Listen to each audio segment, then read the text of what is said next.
Saudara-saudaraku yang terkasih, selamat berjumpa di Renungan Harian di channel Katolik kita.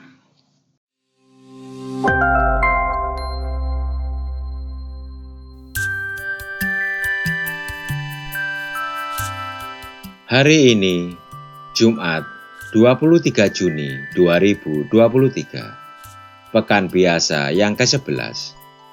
Bacaan diambil dari Injil Matius, bab 6, ayat 19 sampai dengan ayat 23. Dalam khotbah di bukit, berkatalah Yesus, "Janganlah kamu mengumpulkan harta di bumi. Di bumi, ngengat dan karat merusakkannya, dan pencuri membongkar serta mencurinya. Tetapi kumpulkanlah bagimu harta di surga. Di surga ngengat dan karat tidak merusakkannya, dan pencuri tidak membongkar serta mencurinya. Karena di mana hartamu berada, di situ juga hatimu berada. Mata adalah pelita tubuh. Jika matamu baik, teranglah seluruh tubuhmu. Jika matamu jahat, gelaplah seluruh tubuhmu. Jadi jika terang yang ada padamu gelap, betapa gelapnya kegelapan itu." Demikianlah sabda Tuhan. Terpujilah Kristus. Saudara-saudariku yang terkasih, jangan menilai sesuatu dari bentuknya, tetapi dari substansinya. Jika dinilai dari bentuk luar yang kasat mata, Paulus hanya mengalami kekalahan demi kekalahan, penderitaan demi penderitaan.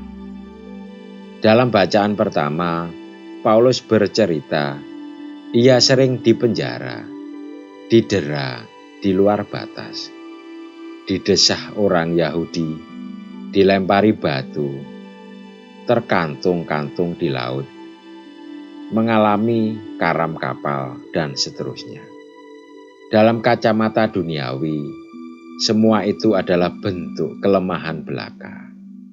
Akan tetapi bila dilihat dalam kacamata iman, semua yang tampak sebagai kelemahan itu justru adalah alasan untuk bermegah.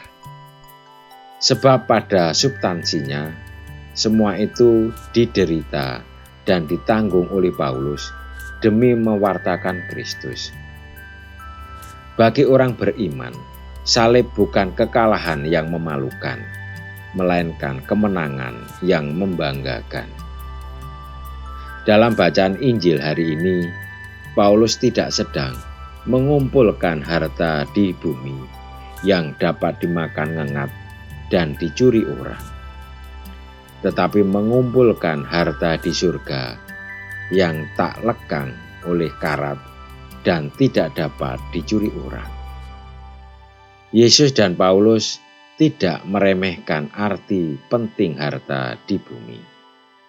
Karena itulah, selama merasul, Paulus juga menjadi tukang tenda agar dapat membiayai hidupnya. Yesus pun menerima bantuan dari para perempuan kaya yang mengikutinya, dan bahkan menunjuk Yudas Iskariot sebagai bendahara para rasul. Harta di dunia penting dan diperlukan untuk hidup layak. Namun itu bukan yang paling substansial. Bila kita bersedia berjuang demi harta duniawi yang fana, lalu beranikah kita berjuang demi harta surgawi yang kekal? Marilah kita berdoa. Bapa, semoga kami ingat untuk mengumpulkan harta surgawi dan tidak hanya asik mengejar harta duniawi. Amin. Saudara-saudariku yang terkasih, terima kasih atas kebersamaannya di dalam renungan harian ini. Kita akan berjumpa kembali di renungan harian berikutnya. Berkah dalam.